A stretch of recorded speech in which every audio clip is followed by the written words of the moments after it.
বিয়ে না করে যদি বউ পাওয়া যায় তাহলে তো আনুষ্ঠানিকতা করে এত ঝামেলা করে বিয়ে করার কি দরকার। নিশ্চয়ই ভাবছেন বিয়ে না করে আবার বউ হয় কিভাবে।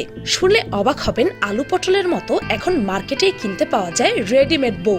আমি রেডিমেড কাপড়ের কথা বলিনি, আপনি ঠিকই শুনেছেন, আমি রেডিমেড বউয়ের কথাই বলেছি। এমনকি নিলামে হাক ডেকে ডেকে বিক্রি করা হয় বউ। গ্রীষ্মকালের জন্য রয়েছে স্পেশাল বউ। আমরা জানি টাকা হলে বাঘের দুধও পাওয়া যায়, তেমনি আপনি যতই অসুন্দর আর বৃদ্ধই হন না কেন, পরীর মতো মেয়ে বিয়ে করতে পারবেন যদি আপনার কাছে থাকে টাকা।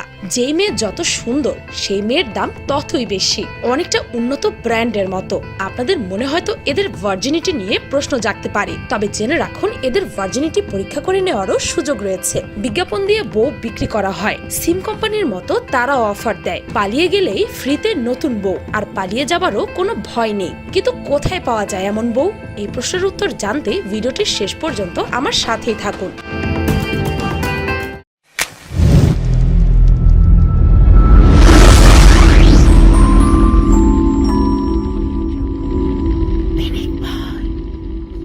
নাম্বার 1, অনেকের কাছে বিয়ে করা একটি ঝামেলা। আনুষ্ঠানিকতা ও বিভিন্ন রীতিনীতি পালন করে বিয়ে করতে চায় না অনেকেই, তবে তাদের জন্য রয়েছে রেডিমেড বউ। ব্যাচেলারদের জন্য এটি একটি সুখবর। আপনি যদি কোনো ঝামেলা ছাড়াই দাম্পত্য জীবন সুখের করতে চান, তাহলে আপনি 1 বছর কিংবা 2 বছরের জন্য বউ ভাড়া নিতে পারবেন। এই সুবিধাটি পেতে হলে আপনাকে যেতে হবে ভারতে। ভারতের মধ্যপ্রদেশের শিবপুরি জেলার একটি এলাকায় দীর্ঘদিন ধরে চলছে এমন নিয়ম। বউ ভাড়া নেওয়ার বিষয়টি আইনগতভাবে বৈধ করতে স্ট্যাম্প পেপারে চুক্তিও করে নেয় তারা। কোনো নারীকে বিয়ে করে স্থায়ীভাবে দায়বদ্ধ হতে চায় না, তাই বউ ভাড়া করে দাম্পত্য জীবন কাটান এই গ্রামের পুরুষরা। গ্রামের নিয়ম অনুযায়ী কোনো নারীকে ভাড়া করে স্ত্রী হিসাবে নিজের কাছে রাখা নারী কেনা বেচার সমতুল্য। কিন্তু ভারতের মধ্যপ্রদেশের শিবপুরি জেলার গোয়ালিয়র ডিভিশনে এই নিয়ে কারো কোনো মাথা ব্যথাই নেই। যদিও ভাড়া করার পর সেই বউয়ের সময়সীমা শেষ হয়ে যায়, তবে সেই ব্যক্তি স্বামীর সাথে পুনরায় চুক্তি করে সময়সীমা বাড়িয়ে নিতে পারে, আর চুক্তি শেষ হয়ে গেলে মহিলাদের তাদের স্বামীর কাছেই ফেরত পাঠিয়ে দেওয়া হয়। নাম্বার 2, অনেক দেশে শিশুদের বিক্রি করে দেওয়া হয়, আর তাদের দিয়ে বিভিন্ন ঝুঁকিপূর্ণ কাজ করানো থেকে শুরু করে তাদের সাথে করা হয় যৌন সম্পর্ক, যা আইনত অপরাধ। কিন্তু অল্প বয়সী মেয়েদের টাকার বিনিময়ে বিক্রি করার মতো ভয়াবহ ঘটনা নাইজেরিয়ার একটি সম্প্রদায়ের জন্য নিত্যদিনের ব্যাপার। তারা এই অপরাধটিকে আইনত স্বীকৃতি দেওয়ার জন্য একটি অদ্ভুত প্রথা চালু করেছে, আর তা হলো মানি ম্যারেজ। নাইজেরিয়ার সর্বদক্ষিণের ক্রস রিভার রাজ্যের বেশেরে সম্প্রদায়ে মানি ম্যারেজ বা অর্থের বিনিময়ে অল্প বয়সী মেয়েদের বিয়ের নামে বিক্রি করে দেওয়া একটি প্রচলিত প্রথা। মূলত দারিদ্র্যপীড়িত পরিবারে শিশুদের বিয়ের নামে মোটা অঙ্কের বিনিময়ে কিনে নেন প্রভাবশালীরা। একজন মানি ওমেনের কোনো সম্মান থাকে না, তাদের স্কুলে যাওয়ার কোনো অনুমতি নেই, তাদের ঠিকঠাক খেতেও দেওয়া হয় না, সে সবার উচ্ছিষ্ট খায়। তারা শিশু শ্রম থেকে শুরু করে অমানবিক যৌন নিপীড়নের শিকার হয়। অনেকে অন্তঃসত্ত্বা হলেও মায়ের বাড়ি যাওয়ার সুযোগ পায় না, তারা বিক্রি হয়ে যায়। আর বিক্রি হওয়া মেয়েটির না থাকে কোনো স্বাধীনতা, না থাকে শিক্ষা ও চিকিৎসা পাওয়ার কোনো সুযোগ। দুর্ভাগ্যবশত বেশেরে সম্প্রদায়ের বেশিরভাগ গ্রাম প্রধানকে মানি ওয়াইফ রাখতে দেখা যায়, কারণ এভাবে বিয়ে করলে স্ত্রীর ওপর পুরো কর্তৃত্ব বজায় রাখা যায়। দাসীর মতো তাকে খাটানো এবং যখন যেভাবে ইচ্ছা ব্যবহার করা যায়। বয়সের পার্থক্য যাই হোক না কেন, স্বামী চাইলেই তার সঙ্গে শারীরিক সম্পর্ক স্থাপন করতে পারবে। ওই মেয়েরা তাদের স্বামীর পরিবারের সম্পত্তিতে পরিণত হয়। এমনকি মানি ওয়াইফকে হত্যা করলেও স্বামীর কোনো বিচার হবে না বলেও কথা প্রচলিত আছে। নাম্বার 3, দূর থেকে দেখলে মনে হবে রঙিন মেলা বসেছে শহরের প্রান্তে, কাছে গেলে ততটাই তাজ্জব হতে হয়। মেলার মতোই সাজানো গোছানো চারপাশ, জিনিসপত্রের পসরা সাজিয়ে বসেছেন দোকানিরা। মানুষজন রং বেরঙের পোশাকে ঘুরে বেড়াচ্ছেন। সবচেয়ে বেশি দৃষ্টি আকর্ষণ করে আধুনিক ও ট্রেডিশনাল সাজে একঝাঁক তরুণীর ভিড়। মডেলিং এর কায়দায় তারা হেঁটে বেড়াচ্ছে, নাচছে, আর পাশে তাদের অভিভাবকরা দাঁড়িয়ে নিলামের কায়দায় দর হাঁকছে। যে মেয়ে যত বেশি সুন্দর তার দর ততই বেশি। 21 শতকের ডিজিটাল বিশ্বে দাঁড়িয়ে বউ বেচা কেনা এমনও হয়। মেলা নয়, এটি আসলে ব্রাইডাল মার্কেট, অর্থাৎ বউ কেনার হাট। শুনতে খারাপ লাগলেও এটাই এখানকার এক সম্প্রদায়ের ঐতিহ্য। এই সম্প্রদায়কে স্থানীয়রা বলে কালাইদজি। কালাইদজি হলো পূর্ব ইউরোপের এক প্রাচীন জনগোষ্ঠীর নাম। গোরা খ্রিস্টান এই জনজাতিরা রোমা সম্প্রদায়ের অন্তর্ভুক্ত। তরুণী ও কুমারী মেয়ের বর খোঁজার জন্যই এমন হাটের আয়োজন। রীতিমতো দাম দিয়ে কালাইদজিরা তাদের মেয়েদের এই হাটে বিক্রি করে। 13 থেকে 20 বছরের মেয়েদের চাহিদা সবচেয়ে বেশি, দামও চড়া।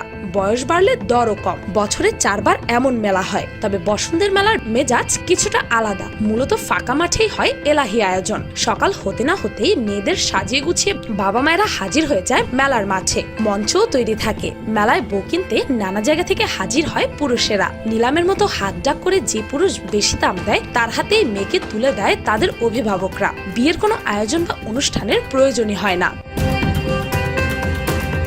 নাম্বার 4, মুসলিম পুরুষদের শর্ত সাপেক্ষে 4 স্ত্রী গ্রহণের বিধান রয়েছে ইসলাম ধর্মে। তাই বলে কেবল গ্রীষ্মকালের জন্য বিয়ে করার কথা কে কবে শুনেছে? শুনুন আর নাই শুনুন, এই অদ্ভুত বিয়ের চল রয়েছে মধ্যপ্রাচ্যের দেশ মিশরে। অর্থের লোভ দেখিয়ে মিশরের শত শত কিশোরীদের সাময়িক বিয়ে করে থাকেন ধনী দেশগুলো থেকে আগত পর্যটকরা। দেশটিতে বিবাহ বহির্ভূত সম্পর্ক নিষিদ্ধ হওয়ায় নিজেদের যৌন চাহিদা মেটাতে এমন সাময়িক বিয়ে করছেন দেশটিতে বেড়াতে আসা দেশি বিদেশি পর্যটকরা। এসব মেয়েরা দেশটিতে গ্রীষ্মকালীন বউ হিসেবে পরিচিতি পেয়েছে। এই বিয়ের সংস্কৃতি থেকে বের হতে পারেনি অনেক নারী, কেননা দারিদ্রতার কারণে মেয়েদেরকে জোর করে বিয়ে দিয়েছেন তার পরিবার। মিশরে এমন বিবাহ নতুন নয়, অনেক আগে থেকেই চলে আসছে এই অদ্ভুত বিবাহ।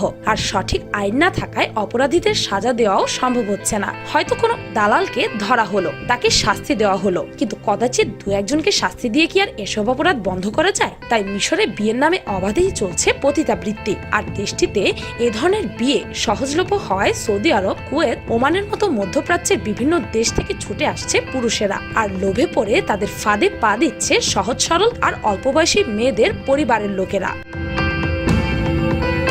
নাম্বার 5, বিভিন্ন কোম্পানিগুলো তাদের পণ্য মানুষের কাছে পরিচিত করার জন্য বিজ্ঞাপন দেয়। পণ্যের বাজার সৃষ্টিতে বিজ্ঞাপনের বিকল্প নেই।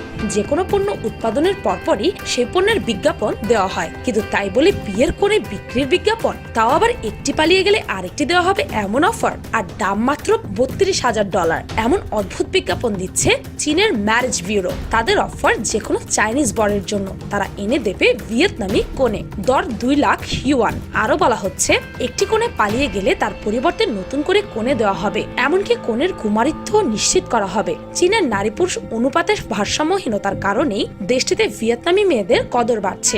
সর্বশেষ জনসংখ্যা গণনায় দেখা গেছে চীনে প্রতি 118 জন পুরুষে নারীর সংখ্যা 100 জন। কেউ যদি পালিয়ে যায় তাহলে বিনা পয়সায় 1 বছরের জন্য এনে দেওয়া হবে নতুন কোণে। সম্প্রতি অনেক ভিয়েতনামি মেয়ে তাদের স্বামীদের ছেড়ে পালিয়ে যাওয়ার প্রেক্ষাপটে নতুন এই অফারটি সংযোজন করা হয়েছে। কারণ চীনের অনেকেই ভিয়েতনামের দরিদ্র মেয়েদেরকে বিয়ে করে অনেক অত্যাচার করে, এমনকি বিয়ের কিছুদিন পরেই পতিতালয়ে বিক্রি করে দেয়। তাই অনেক মেয়ে পালিয়ে যায়, তবে বেশিরভাগ মেয়েরাই থাকে বন্দি দশায়। তারা পালাতেও পারে না। বৈচিত্র্যময় পৃথিবীর নানা প্রান্তে বিচিত্র মানুষের বসবাস। তাদের সংস্কৃতিতে আছে বিচিত্র সব কাণ্ড। তেমনই একটি বিষয় হলো প্রথা। এই প্রথার জাতাকলে প্রতিনিয়ত পিষ্ট হচ্ছে বিভিন্ন মানুষ। বিবাহের নামে চলছে নারী পাচার, পতিতাবৃত্তি আর শিশু শ্রম। টাকার বিনিময়ে নারীদেরকে কিনে দাসের মতো রাখা হয়। তারা শুধু নামে স্ত্রী, প্রকৃতপক্ষে তারা কাজের লোক আর ভোগের পণ্য হয়ে থাকে। কে বানিয়েছে এসব নিয়ম? কেন একটি 10-12 বছরের মেয়েকে বৃদ্ধ লোকের সাথে বিয়ে দেওয়া হচ্ছে? কেন একটি মেয়ের যোগ্য অধিকার না দিয়ে দাসী বানিয়ে রাখছে? আছে কি এই প্রশ্নের কোনো উত্তর? কেন বন্ধ করে দেওয়া হচ্ছে না এসব ফালতু নিয়ম? নারীদের যোগ্য সম্মান দেওয়া উচিত, এটা আমাদের সমাজ কবে বুঝবে?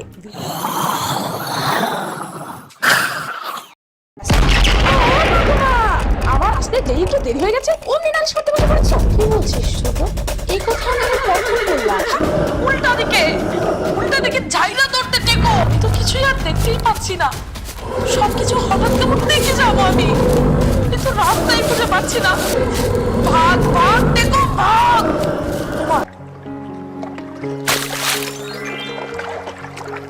ঠিকই তো, আমার মাথা ভর্তি একরাশ কালো চুল, আমার এত সুন্দর রূপ কিভাবে হলো এইসব? ঝিলিমিলি পরিয়ে সব আমি আবার কোথায় গেলাম? ফট বম ফট, এসব আর দেখতে পাচ্ছি না। কেউ পানি দাও, পানি পানি। দাঁড়াও, এই পাগলটাকে একটু থামিয়ে নি। ও মা, এটা কি ল্যাংড়া? আমার মাথা ঘুরাচ্ছে। ও মা গো, বাঁচাও।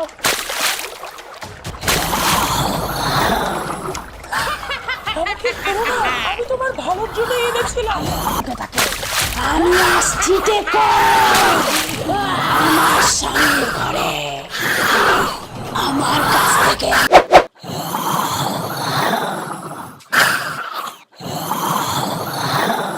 ভিডিওটি ভালো লাগলে লাইক এবং কমেন্ট এগুলো তো আপনারা অটোমেটিক্যালি করবেন। অযথা এগুলো বলে সময় নষ্ট না করে এই ভিডিওটিকে বেশি বেশি করে শেয়ার করে বিশ্বের প্রচলিত এসব কুপ্রথার বিরুদ্ধে প্রতিবাদ জানান। আর পিনিক পাই চ্যানেলটিকে সাবস্ক্রাইব করে বেল আইকনে অল নোটিফিকেশনস অন করতে ভুলবেন না যেন। শুধুমাত্র এভাবেই পিনিক পাইয়ের প্রতিটি ভিডিওর নোটিফিকেশন আপনার কাছে পৌঁছে যাবে। আজকের মতো এ পর্যন্তই, দেখা হচ্ছে পরের ভিডিওতে।